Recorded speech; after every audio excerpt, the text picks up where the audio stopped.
The dilemma facing Brexit negotiators on the Irish border question is how to retain an invisible, frictionless, soft, north-south border in Ireland and somehow avoid the seemingly inevitable reality of the emergence of a hard border if the UK leaves the single market and the customs union.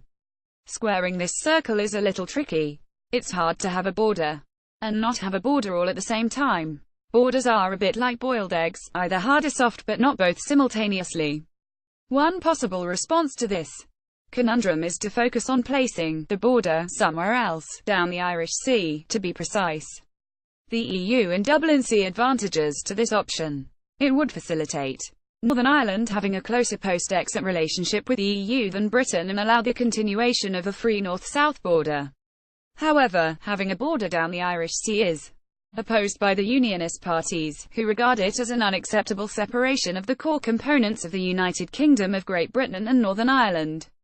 Nigel Dodds emphatically opposed the idea on Saturday at the Democratic Unionist Party conference. Make no mistake. For us, the integrity of the United Kingdom is non-negotiable. If the EU wants to insist on border checkpoints on the island of Ireland, that is a matter for them. There will be no internal UK border in the Irish Sea.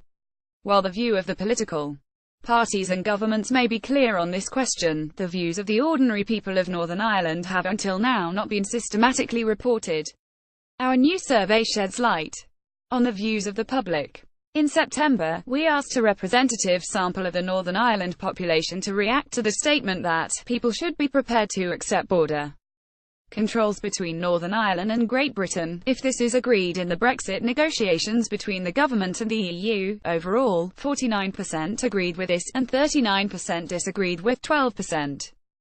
Neither agreeing or disagreeing. But, perhaps surprisingly, willingness to accept such controls was stronger among Leave voters. 64% agreed, supporters of unionist parties 59%, and Protestants 54%. This probably reflects a willingness to live with east-west border controls as the price of a Brexit successfully negotiated by the British government.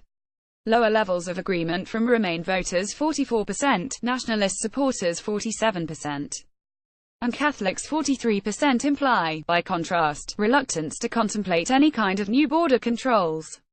Answers to a second question are interesting, but harder to interpret. Respondents were asked about their reactions to the statement, after the UK leaves the EU, there should be free movement across the Irish border, as at present, but border controls between the island of Ireland and Great Britain. Overall, 64% agreed and 25% disagreed, with 11% undecided.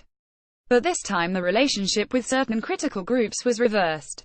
Support was strongest among supporters of nationalist parties 75%, Remain voters 73%, and Catholics 68%, but it was also high among unionist supporters 56%, Leave voters also 56%, and Protestants 60%. This may reflect acceptance of border controls as the price for keeping the land border as frictionless as possible.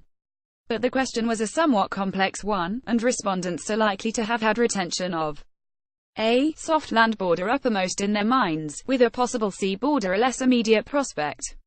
Overall, these results suggest a willingness among the Northern Ireland public to contemplate imaginative new relationships across the Irish Sea. But as this issue becomes more of a focus of public debate, opinion may shift and positions may harden as such matters become more politicized. The striking consensus in Northern Ireland among all parties on the need to avoid the reappearance of a hard north-south border, reflecting worries about trade disruption and renewed political violence, highlights the need for fresh thinking.